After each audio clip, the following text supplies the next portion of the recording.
Hola Omar, ¿qué tal? ¿Cómo estás? Hola Álvaro, gusto saludarte. Me gustaría brevemente contar un poco, para quienes no te conocen, un poco quién eres y cuál es tu profesión y luego entramos de lleno en la conversación, en la entrevista conversación. ¿Te parece? Sí, sí, bueno, mira, yo estudié psicología, soy psicólogo de profesión y ya en la época de estudiante yo me interesé por los temas de geometría fractal, teoría de la complejidad, teoría del caos, ¿ya? Que me parecían, digamos, ampliaban en muchas cosas lo que se sabía en esa época sobre de la psicología cognitiva, evolutiva, ¿no? Sobre el funcionamiento, lo que podríamos llamar la dinámica del pensamiento. Yo creo que ese era un tema. Y dentro de la dinámica del pensamiento, me acuerdo con profesores como Fabián Labra, ¿no? En esa época conversábamos sobre el tema de la creatividad, ¿no? Entender la creatividad desde la dinámica. Más que de la resolución, que en ese sentido es como la eficiencia, ¿no? La eficiencia en relación a resolver o no un problema, ¿no? Entonces parecía que, dado muchos autores como Piaget, Vygotsky, parecía que había una nueva puerta que se abría en torno al tema de entender la dinámica del pensamiento de otro lado.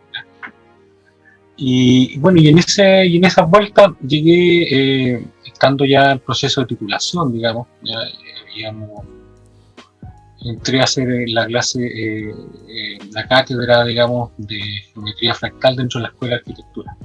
Ya, primero como ayudante de Fabián, que es el profesor que estaba a cargo de la cátedra, después se va a Nueva Zelanda con su familia, ya a hacer su doctorado allá en Australia. Y en lo personal yo, se me ofrece a mí esa cátedra, que la sigo desarrollando hasta el día de hoy. ¿Ya? Han habido cambios de malla, ya algunos cambios de nombre, pero de alguna manera se ha mantenido con la idea de explorar cómo las nuevas geometrías, como los fractales, por ejemplo, podían ayudar a los procesos creativos en la arquitectura. Así que eso significó para mí todo un desafío y en ese desafío redescubro a Jung, ¿no? Mm. Que ha permitido, digamos, reflexionar, volver a pensar muchos temas a la luz de algo poco común a lo mejor para los que trabajan incluso al mismo Jung. ¿Ya? Uno mira hacia atrás en algún momento y a lo mejor hay algo de sincronía, como dice Jung, ¿no? Cosas que son afinidades que uno empieza a desarrollar con un sentido dentro de la formación, en mi caso, pero que después, obviamente, por esa misma afinidad te lleva por otros derroteros, digamos, donde el caso para mí de la arquitectura, que yo nunca hubiera pensado en estudiar arquitectura, por ejemplo, ya no era algo que hubiera estado dentro de un campo de intereses, por ejemplo, para estudiar. Ya, sin embargo, gratamente, no sé, la vida me puso en ese carril y lo he podido desarrollar en la Universidad del Paraíso, digamos, ya aquí es donde estudié, donde trabajo, de una manera muy plena, ¿ya? Y No, en eso, es muy interesante, ¿no? La combinación que pudiste hacer.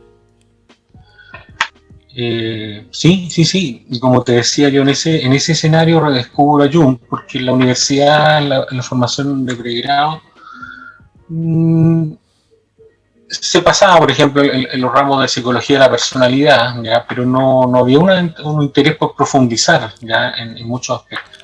No mucho en la academia actualmente, ¿no? ¿Ya? Entonces, si bien yo recuerdo haber leído con mucho agrado, por ejemplo, los tipos psicológicos, justamente, ya los dos tonos, eh,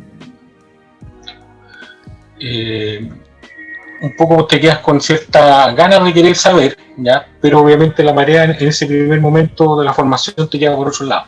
Claro. En cambio, cuando te topas con temas como la creatividad, la sensibilidad intelectual, ¿no? No estoy hablando de una sensibilidad tal vez en el sentido más como de emociones solamente, sino en el sentido también un poco como la palabra sensitive, ¿no? En inglés, ¿no? Que de alguna manera habla como de cierta agudeza intelectual, ¿ya?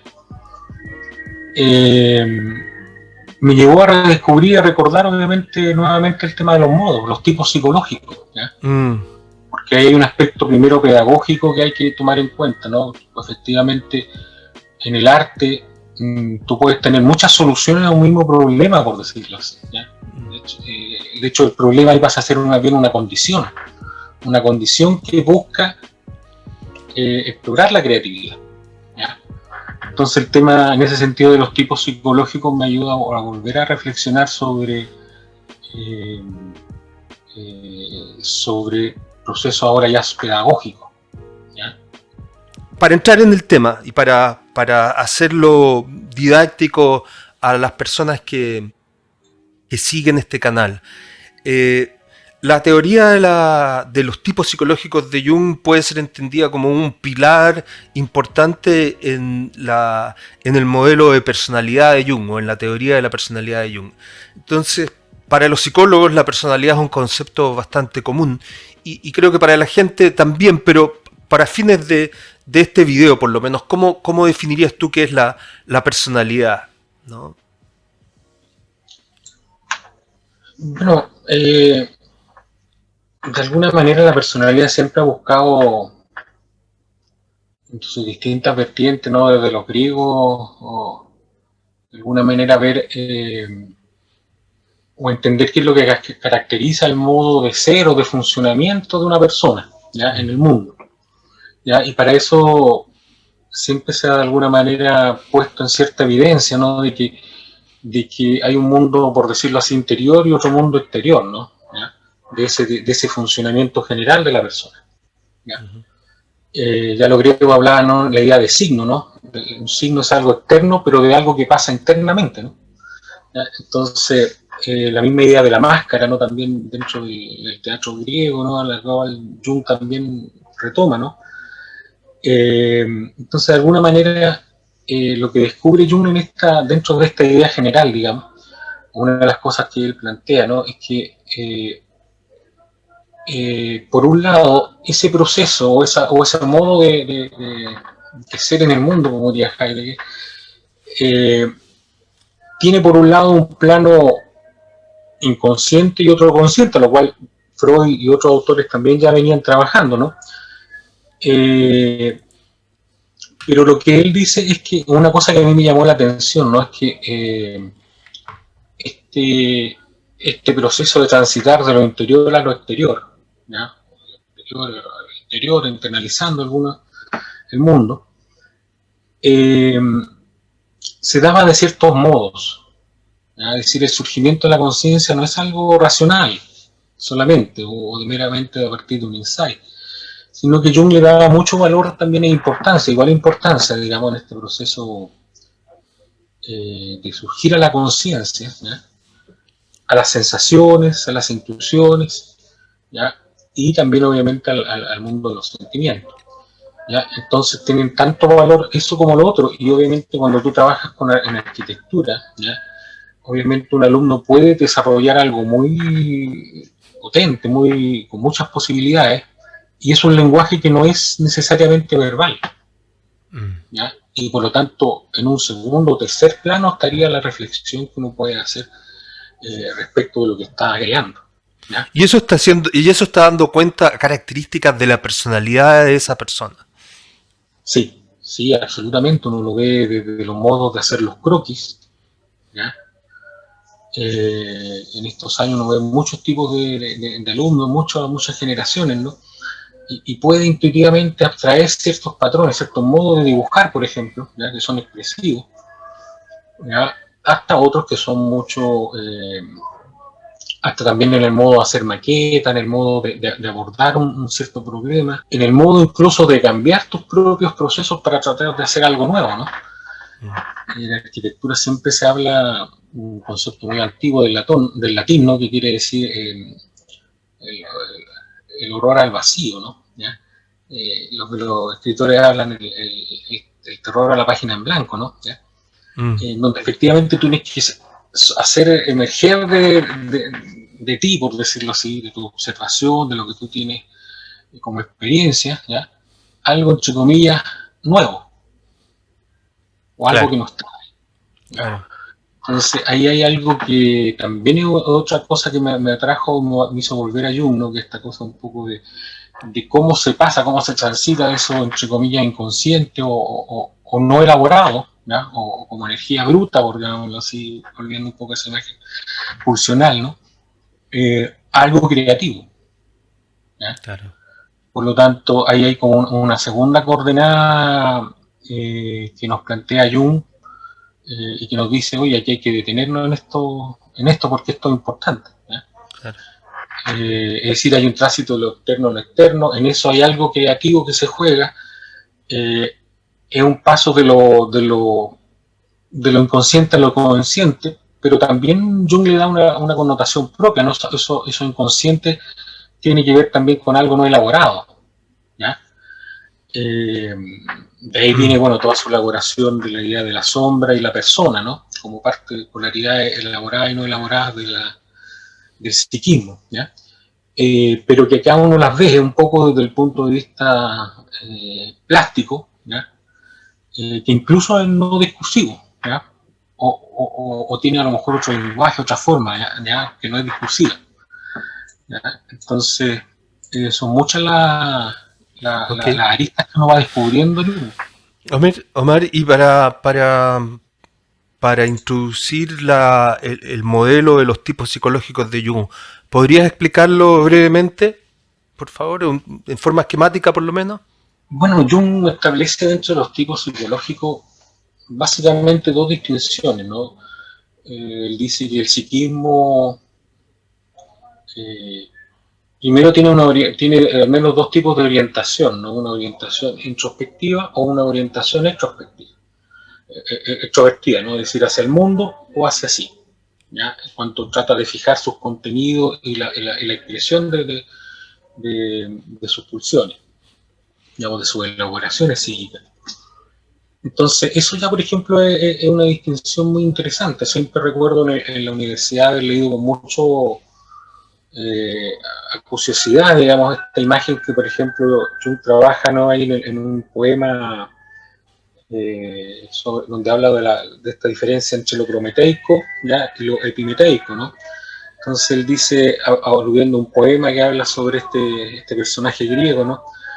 Epimeteo, que él dice, él es probablemente alguien extrovertido que vivió y se formó adentro de una caverna, ¿ya? Entonces él empieza a jugar con muchas metáforas muy bonitas, ¿ya? Respecto de cómo se dan estas polaridades y distintas condiciones que poéticamente uno puede entrar a trabajar, digamos, ¿ya? Sobre esta primera polaridad, la orientación de los psíquicos, ¿no? Y eso también uno lo ve en la pedagogía y también lo ve en la clínica, ¿no? Ahora, y la segunda distinción es la que hablábamos propiamente tal de los tipos psicológicos, ya que más bien que él dice, cuando los procesos surgen en la conciencia, surgen básicamente de cuatro modos, ¿no? Y él habla de la inclusión, que de alguna manera uno podría pensar que es como esta capacidad de con pocos elementos lograr armar configuraciones globales, ¿ya? En arquitectura hay un arquitecto famoso, ¿no? Mies van der Rohe, que él dice menos es más, ¿no? Es decir, como con pocos elementos tú eres capaz de configurar un todo, ¿ya? Y eso es algo que es muy estimulante cuando uno lo piensa, digamos, en todas sus posibilidades, o en alguna de todas sus posibilidades. Luego está el ámbito de lo que él define como la sensación, ¿ya? Que vendría a ser el opuesto de la intuición en alguna medida, y que tiene que ver con las sensaciones corporales, anestésicas, ¿no? De que se paran los pelos hasta, hasta ciertas cosas físicas como la luz, ¿ya? La luz principalmente, el juego de la luz y la sombra, y los colores, ¿ya? Cosa que en la historia del arte también es algo muy potente, ¿no? Uno puede ver un mismo contenido, por ejemplo, en la Edad Media, ¿no? Por ejemplo, la asunción de una virgen, por ejemplo, una crucifixión pintada por dos autores absolutamente distintos y el cuadro es distinto, ¿no? Más allá que el motivo sea el mismo y la forma muchas veces parecida, ¿no? En la antigüedad hablaban de eso en el Renacimiento y hablan del estilo, ¿no? La manieria, como decían los italianos, ¿no? Entonces, ahí hay otra entrada muy fuerte, ¿no? ¿ya? Que de alguna manera es un lenguaje propio del arte, ¿no? Que no es discursivo necesariamente. ¿Ya? Y por otro lado, que para Jung estas dos modos de conciencia, sensorial e intuitivo, ¿no? Para él son irracionales en el sentido de que no conducen necesariamente, no buscan la expresión de una idea, de una razón trascendente, ¿ya? Ellas se definen más por el aquí y el ahora, ¿ya? Una experiencia. Y por otro lado, lo que para Jung lo plantea como en un eje, ¿no? Esta idea de lo racional, reflexivo generalmente, ¿ya? Analítico, que es capaz de componer y descomponer, digamos, ideas, ¿ya? Sería el tipo de pensamiento, ¿no? Pensamiento. Claro, abstraer en un pensamiento, ¿ya? Hacia una experiencia. Y por otro lado, el plano de la expresión sentimental, ¿no? De los sentimientos, ¿ya? Que en Jung también para él son como dos opuestos, ¿ya? Pero que tendrían en común, ¿ya? Por eso estarían como en un eje, ¿ya? Que buscan expresarse en algo, llamémoslo así, una idea trascendente, ¿ya? Y por eso de alguna manera no están tan regidos por el aquí y el ahora, ¿no? Sino que buscan trascender un poco eso, ¿ya? Entonces, ahí hay distinciones que él va agregando en esta descripción de los modos psicológicos que son muy, muy interesantes, ¿no? Uno puede incluso seguir desarrollando esta idea. Por ejemplo, uno puede entrar a preguntarse, bueno, ¿qué hay entre la intuición y el sentimiento? ¿Qué tipo de elaboraciones puede haber entre esos dos mundos, ¿no? Y cuando uno empieza a pensar, por ejemplo, desde el punto de vista del arte, la ensoñación, ¿qué es? O la fantasía, ya pareciera que es algo de intuitivo, pero también es algo de sentimiento, ¿no? ¿Ya? Y en algunos casos puede ser algo de emoción, ¿ya? Como algo más, una reacción más de aquí y ahora. Entonces... o en otro plano, el enamoramiento, ¿no? Se me ocurre. Enamoramiento, ¿ya? Dentro del ámbito artístico, por ejemplo, entre la razón y la intuición, ¿qué hay? ¿Ya? ¿Qué mundos hay entre esas dos, ¿ya? Polaridades, ¿no? Es decir, uno puede ver, por ejemplo, muchos autores, pintores sobre todo, ¿ya? En donde uno claramente puede empezar a distinguir, ¿no? Mira, aquí hay una mezcla de sentimiento y sensación, por ejemplo, ¿ya? ¿Ya? Todas las corrientes post-impresionistas, de alguna manera, que están influenciadas, por un lado, por el romanticismo, que todavía tenía esa fuerza vital, ¿no? Y por otro lado, el descubrimiento de la impresión, la sensación, sobre todo a través de la luz y del color. Van Gogh, por ejemplo, estaría en ese mundo, ¿no? ¿Ya? Y así sucesivamente uno puede de alguna manera ver en el arte a través de Jung muchas pistas que nos dan de respecto de cómo un modo de esa sensibilidad, digamos, que guía, digamos, el proceso creativo en cada una de las personas, ¿ya? Por lo tanto, ahí hay algo que me llamó mucho la atención, ¿no? Sobre todo cuando yo estaba ya haciendo clase en arquitectura y que me permitió retomar a Jung, ¿ya? Excelente, me parece una súper buena primera aproximación al modelo. Los junguianos hablamos también de la función inferior. ¿Podrías hablar un poco de eso? Mira, la función inferior también es otro elemento muy que a uno le llama la atención, porque cuando uno está, por ejemplo, en el tema pedagógico, creativo, ¿no? Con un alumno, ¿ya? Tú de alguna manera empiezas a darte cuenta, primero su modo, ¿no? Los tipos psicológicos, cómo están en juego en él, ¿ya? Hay chicos que tú los ves a partir del trazo, de las maquetas, de los modos de expresarse, ya que lo que para él es importante, por ejemplo, es la sensación, lo táctil, ¿ya? Entonces, la pregunta que uno se hace, bueno, dependiendo del nivel de complejidad que tú quieras llegar dentro del ramo, es cómo tú a partir de ese modo, respetando esa sensibilidad, haces que el chico transite desde su modo de ser, digamos, hasta algo más elaborado que responda a un fin ya programático o preproyectual, ¿no? ¿Ya? Porque a la larga, por ejemplo, toda casa, toda construcción, toda arquitectura tiene una forma, tiene una geometría, ¿ya? Entonces, de alguna manera uno podría pensar de que hay un tránsito hacia a esta forma de lenguaje formal que es la geometría, ¿ya? Que es mucho más reflexivo, si uno quisiera hacer cierta analogía con O esta analítico. la junguiana, analítica, ¿no? Abstracta también, ¿ya? Por lo tanto, el tránsito hacia eso, ¿ya? Pero un tránsito que respete, por ejemplo, esa sensorialidad, ¿ya? Y que la integre al proyecto, no que la mate, no que la mate en el camino, ¿no? o que prescinda de ella, ¿no? De hecho, eso es lo que le va a hacer dar la cualidad, digamos, expresiva a él como arquitecto, ¿ya? Entonces, ahí hay tránsito. Si uno ve, por ejemplo, muchas de las obras de Gaudí, ¿no? El dibujo de Gaudí, ¿ya? Muchas veces es como orgánico, pero también él difumina muchas cosas, trabaja con las sombras, ¿no? El mismo estilo del expresivo de su época, ¿no? Donde él de alguna manera se nutre, es una cosa que está más cerca a la ensoñación, ¿ya? Entonces, claro, cómo él transita o cómo él logró transitar desde esa ensoñación hacia formas geométricas definidas, ¿ya? Es también parte del proceso creativo que él fue trabajando, ¿no?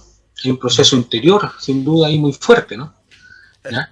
Déjame tratar de ponerlo en términos, porque me parece muy bonito el ejemplo que tú das en términos de la docencia, del proceso que vive un estudiante cuando tiene que elaborar un proyecto, me imagino que de tesis o de investigación o algo como eso, ¿no? O arquitectónico, yo ni siquiera conozco bien el lenguaje, pero un proyecto de arquitectura, ¿no? Uh-huh. Básicamente es que la arquitectura requiere cierta modo de pensar, digamos, o modo de articular las formas, ¿no? Y una persona que dices que puede ser en este caso del tipo más bien, incluso puede ser sentimiento, sensación, por ejemplo, ¿no? Puede partir de una idea muy potente, pero muy desarticulada y lejana a la forma final, ¿no? Entonces, tu proceso como docente es ayudarlo a integrar la función inferior, que en este caso sería el pensamiento, para poder ir sin perder la potencia que él puede aportar con su tipo fundamental, desarrollar un proyecto que sea aceptado. Exacto, exacto. Sí. ¿No? Sí. Bueno, algunas intuiciones no solo son de Jung, por ejemplo, a mí obviamente en la formación, en el pregrado, ya me interesaban muchos autores como Piaget, ¿no es cierto?, Vygotsky, incluso Brunner, ya de alguna manera se dan cuenta que la educación tiene que ver con transitar de alguna manera desde un tipo o nivel de elaboración cognitiva básica a otro que es un poquito más complejo y depurado, ¿ya? Por lo tanto, ellos ya hablan de transición, los esquemas de Piaget son formas transicionales entre el sujeto y el objeto, por poner el lenguaje epistemológico, ¿no? En Vygotsky, ¿no? La idea de la zona de desarrollo proximal, ¿no? Que está mediada por un tutor, ¿no? Alguien que es capaz de hacer que el chico elabore, digamos, y desarrolle algo más, un pensamiento más complejo, ¿ya? Eso también está obviamente en autores del psicoanálisis como Winnicott, ¿no? Las formas transicionales, Neumann también un poco en otro plano, ¿no? Entonces de alguna manera te va llevando, una cosa te va llevando un poquito a la otra, y te das cuenta que en cada uno de estos puntos Jung tiene un desarrollo, digamos, desde su teoría, digamos, que te permite abordar esas cosas que uno constata tanto en la clínica como en este caso la pedagogía. Claro, un proceso similar al que tú describes, pero con otro tipo de problemática, es también el que en muchas ocasiones se da en la clínica. Tú no eres clínico, pero uno que trabaja en la clínica muchas veces observa y apoya y de algún modo guía o no sé si guía, pero apoya el proceso ese que tú describes para el estudiante. Ahora, en relación con eso, a esa transición que tú vas que se va dando. ¿Cómo se relaciona esto de la tipología con otro concepto junguiano del desarrollo que es el de la individuación? ¿Cómo se relaciona la tipología con el proceso de individuación? Yo creo que, bueno, la idea de proceso yo creo que es muy pertinente en el sentido de que el chico al final de un taller debe ser capaz de descubrir, incluso, ya que lo que él en un principio pudo haber sido un horror vacui, ¿no? Un terror al vacío que no sabía cómo lanzarse siquiera al agua, ¿ya? Después de un tiempo, después de algunos años, es capaz de ver, digamos, su propio proceso de desarrollo, ¿ya? Entonces, tú te vas dando cuenta que de repente, claro, hay ciertas cosas que uno pudiera llamar estrategias, principios que el alumno conserva, otros que va cambiando, ¿ya? Pero que ya son más decisiones, ¿ya? Esto lo voy a abordar así. Es más ¿Te das cuenta? consciente el proceso. Más consciente en ese, ¿ya? Una conciencia que no es una especie de cosa cognitiva, no como una típica imagen que hay también en la formación del estudiante de psicología, ¿no? Que viene a ser como una especie de decisión planificada, toma de decisiones, ¿ya? No, para nada, ¿no? Es como un desarrollo, hay un modo de expresarse que se va depurando, ¿ya? Y eso uno lo ve de principio más o menos hasta el final. Hay también casos interesantes en donde el alumno experimenta ciertos saltos, ¿ya? O cambios un poco más bruscos de enfrentarse a un problema que tiene que ver con los propios descubrimientos que él va haciendo, ¿no? Eh, También los profesores, los años, ¿no? Por ejemplo, hay arquitectos notables que dentro de la tradición minimalista, digamos, de las formas puras, digamos, de la arquitectura moderna, llegan a descubrir, por ejemplo, la idea de las atmósferas. Hay un arquitecto muy notable, ¿no? Peter Zumthor, ¿ya? Y entonces, cuando tú vas viendo su obra, por ejemplo, vas descubriendo cómo él descubre la atmósfera, que la atmósfera de por sí es algo inmaterial, que le pone una cortina de humo, unos velos, ¿cierto? A ciertas terminaciones, ¿ya? Ya sea por el manejo de la luz, de la sombra, del emplazamiento en el territorio, ¿ya? De si te sumerge o no en ciertas formas, ¿ya? Y te das cuenta que un autor que parte de los mismos principios que pueden ser las formas puras, ¿ya? Descubre algo que está en otra polaridad, ¿ya? Que es, por ejemplo, el tema de la atmósfera, ¿ya? La atmósfera arquitectónica de un lugar, ¿ya? Entonces tú te das cuenta que bajo un mismo principio o paradigma, porque, como puede ser, por ejemplo, el de las formas puras en la arquitectura moderna, tú puedes tener una gama de expresión muy rica, ¿ya? Okay. Vista desde Jung. Porque tú lo haces en referencia al proceso de creación en la arquitectura. Manteniéndolo siempre en ese proceso, esto que tú describes, ¿qué le aporta a la arquitectura? ¿Qué le aporta al estudiante o al arquitecto? ¿Qué, qué trae de bueno esto? Bueno, que la arquitectura pasa a ser algo eh, que tiene una dimensión humana, ya no es algo por un lado mecánico, ya que uno Okay. pudiera estandarizar, ¿ya? Sino que el autor, el arquitecto, tiene que ser capaz de ahondar en sus propias sensibilidades, digamos, y modo de ver el mundo, en cuanto a modo, ¿no? Ni siquiera en cuanto a narrativa o discurso, ¿ya? De estar, de ser en el mundo como viajar, ¿ya? Yo creo que eso es pertinente ahí. Eh, También le permite, por ejemplo, al arquitecto y cosas que ellos se van dando cuenta, ¿no? Es que una vez que ellos ya han transitado ese proceso, lo pueden aplicar, por decirlo así, para la comprensión de la ciudad, para la comprensión del encargo de un cliente, ¿no? Ya cuando él te dice, no, quiero una vista al mar, o que una vista hacia al cerro, al interior. Eh, por lo tanto, el proceso nunca va a ser una mera casa o habitáculo donde estar, digamos, donde dormir, donde pasar, ¿ya? Sino que siempre va a buscar esta cualidad de la experiencia humana, ¿ya? Esta cualidad del habitar, ¿ya? Que muchas veces están pequeños detalles, ¿ya? Pero que logran armar y configurar, digamos, un todo bello. Y ahí está la búsqueda de la belleza también, ¿ya? Como te decía, eh, aprender a ver las cualidades, por ejemplo, de un lugar, que puede ser un cerro, una playa, una ciudad, para hacer que eso se integre y sea parte del proyecto, ¿ya? Eh, es una forma feliz, por decirlo así, de canalizar estos procesos creativos, ¿no? Y no que son solamente meros juegos formales, por decirlo así, o geométricos, sin más trascendencia. Ujú. No, genial, me parece muy bonito la forma en que lo relacionas, es decir, que se humaniza la técnica, digamos, se humaniza la técnica y se le dota de cierto elemento estético también, ¿no? Y peculiar y distintivo y único. Parece muy bonito.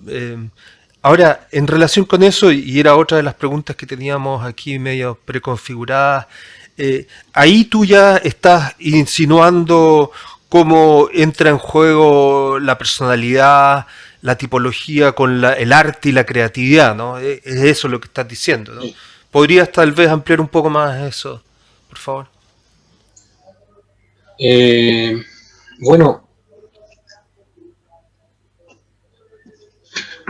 tal vez, por ejemplo, pensándolo en las claves junguianas, ¿no? Él plantea, ¿no?, que hay una transición, pero esa transición no es no algo mecánico, es una elaboración psíquica, ¿ya?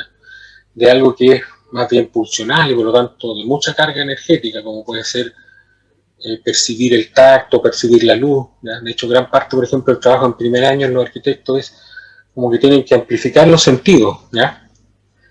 Eh, ver, no sé, pues, distintos tipos de luz, ya no es lo mismo la luz obviamente de la noche de luna a la luz, digamos, de una mañana con neblina, ya filtrada por el rocío de la mañana, ya por la vagua costera, ya en el norte, en el sur, en una época del año, en otra época, ya por lo tanto no es que yo le ponga un foco, por ejemplo, a una casa, ¿no?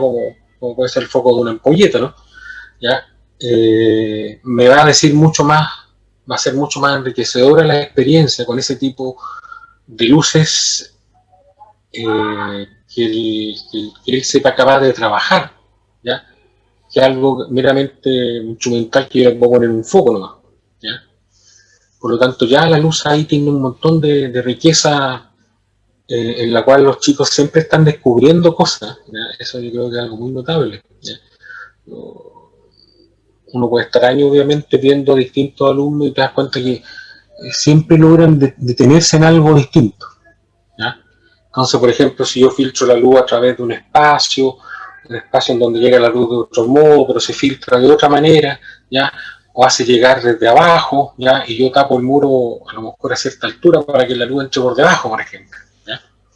Entonces, siempre tú puedes encontrar cómo para esa situación yo puedo trabajar después casi como alguien que genera una especie de envolvente geométrico para esa cualidad.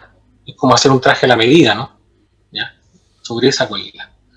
Y ahí está la parte en donde se vuelve esa sensibilidad que ya está pasada por esas condiciones, logra dar ese salto, ese paso hacia algo más creativo, ¿ya?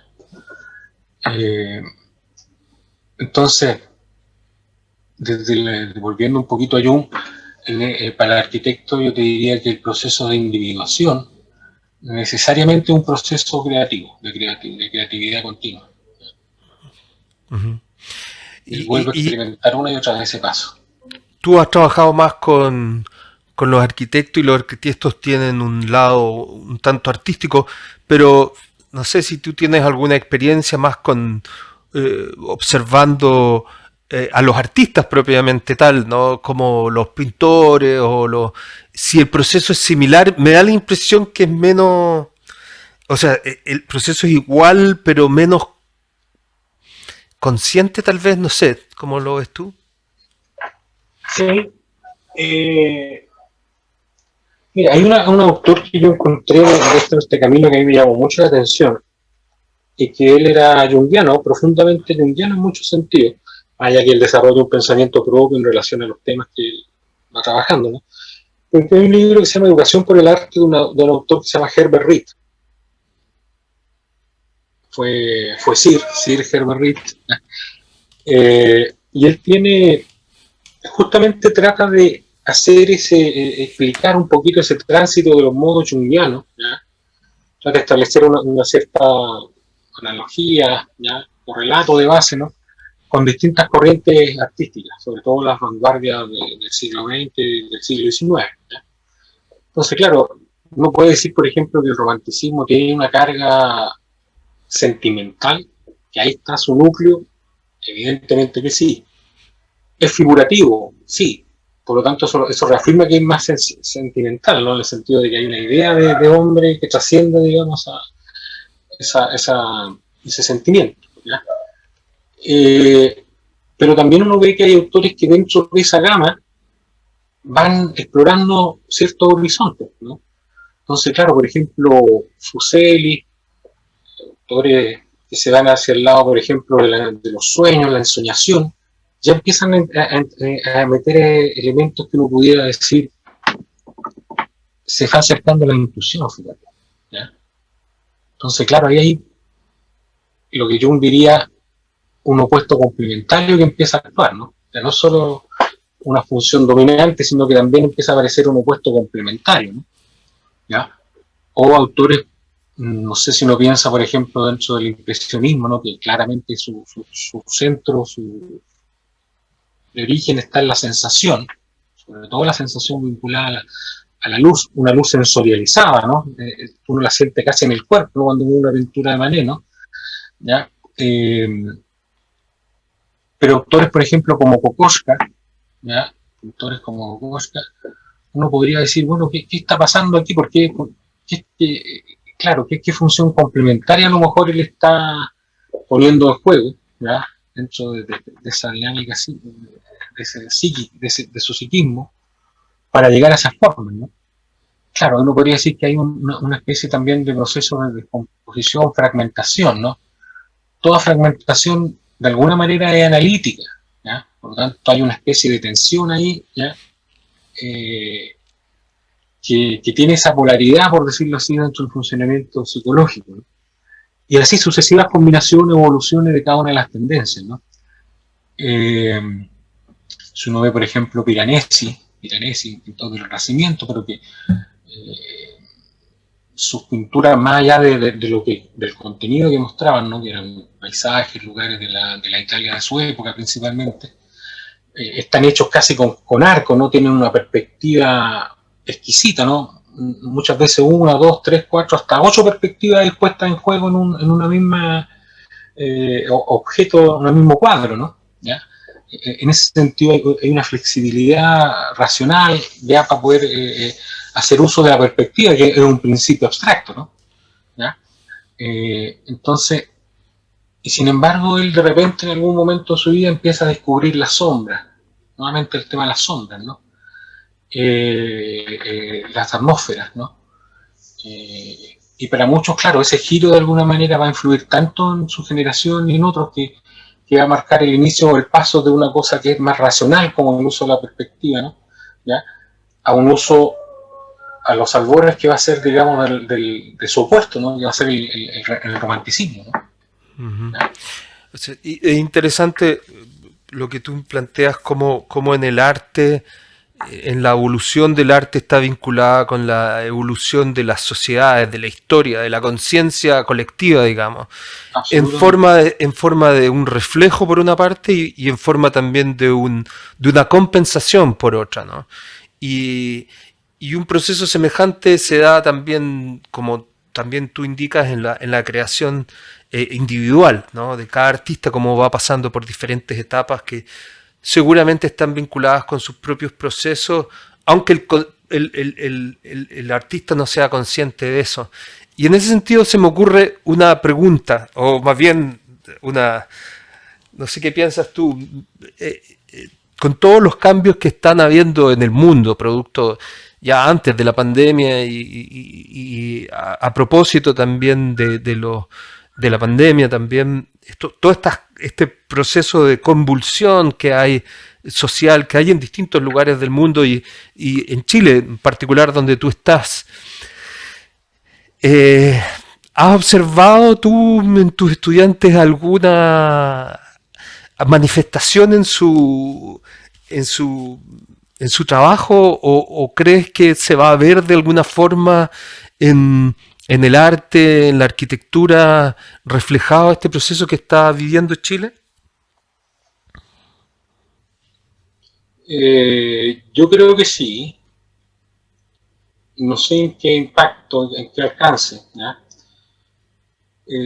Mira, por ejemplo, no sé, el año pasado se dio una conversación por Zoom, digamos, donde una alumna me preguntaba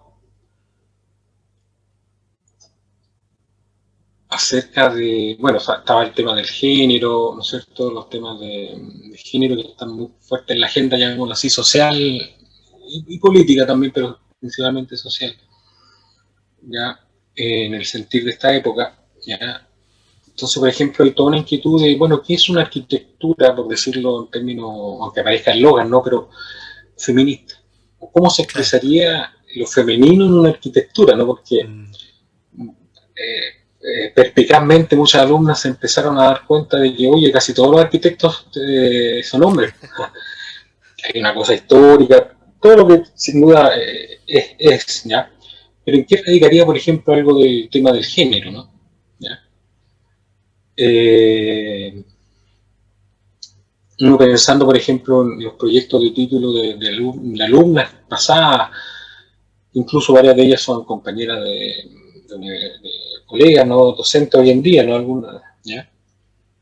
Eh, si uno pudiera ver ahí algo del tema del género, sí, sí. Todavía yo creo que está por desarrollar y ver qué es eso del género visto desde un punto de vista plástico, estético, arquitectónico, creativo, ¿ya? Eh, eh, No, muy interesante, muy Ahí hay algo, interesante. sin duda, ¿no es cierto? Hay una Eh, preconfiguración, todavía no se sabe si es que podrá plasmarse o cómo podrá plasmarse, ¿no? yo creo que obviamente las salidas siempre son muchas, ¿no? Sobre todo en el plano de la creatividad, ¿no? No hay una solución solo válida para esto, ¿no? Pero sí te plantea ese tema, ¿no? También uno ve cierta evolución, por ejemplo, de los típicos croquis que uno veía, muy bonitos, bien hechos, muy sensibles a la vida cotidiana, ¿no? Hoy en día hay una cierta también mayor funcionalidad en el sentido como de depurar eso, eh, que también tiene a su lado creativo, también te puede restarte cosas, ¿ya? Esto que te comentaba un poquito hace un rato, ¿no? Cómo descubrir la atmósfera, ¿ya? Desde cuando tú estás trabajando con formas puras, que es prácticamente el paradigma de la arquitectura moderna, ¿no? ¿Ya? Y de repente descubrir algo que parece que es su opuesto, ¿no? En algún nivel, en algún plano, ¿ya? Cómo trabajar la atmósfera. Y te das cuenta que, claro, de repente aparecen estos arquitectos que logran entender esos puentes que parecen imposibles, ¿ya? De una manera natural, fluida. Claro. Eh, Hoy en día, por ejemplo, también está todo el tema de muchos arquitectos orientales, ¿no? Chinos, japoneses, ¿ya? Que claramente también te han hecho abrir, digamos, la mente en muchos aspectos, ¿no? Sí, ¿Por qué? Porque tomaron muchos de los mismos principios, llamémoslo así, de las formas puras de la arquitectura moderna, pero desde su sensibilidad oriental, claro. ¿ya? Entonces también hay una cierta apuesta, digamos, en nuestra escuela de que los chicos sean capaces de responder sensiblemente ante lo que Valparaíso es, ¿no? Es decir, cuál sería una arquitectura eh, porteña, si lo quisiéramos ver así, propia de Valparaíso, ¿no? Si pensamos, obviamente, el 90% de la construcción en Valparaíso que está en los cerros fue arquitectura espontánea, vernacular, ¿ya? Ahí no hubo arquitectos involucrados, ni planificación social, eh, relevante, ¿ya? Más bien puntualmente y siempre llegando después, ¿no? Una vez que ya estaba colonizado un cerro, digamos, empezaron a aparecer algunas cosas, que puede ser una calle, ya la pavimentación, cosas que ya estaban como definidas en su traza, ¿no? Mm. En su entonces, ahí también hay un desafío que también hay que atender, ¿no?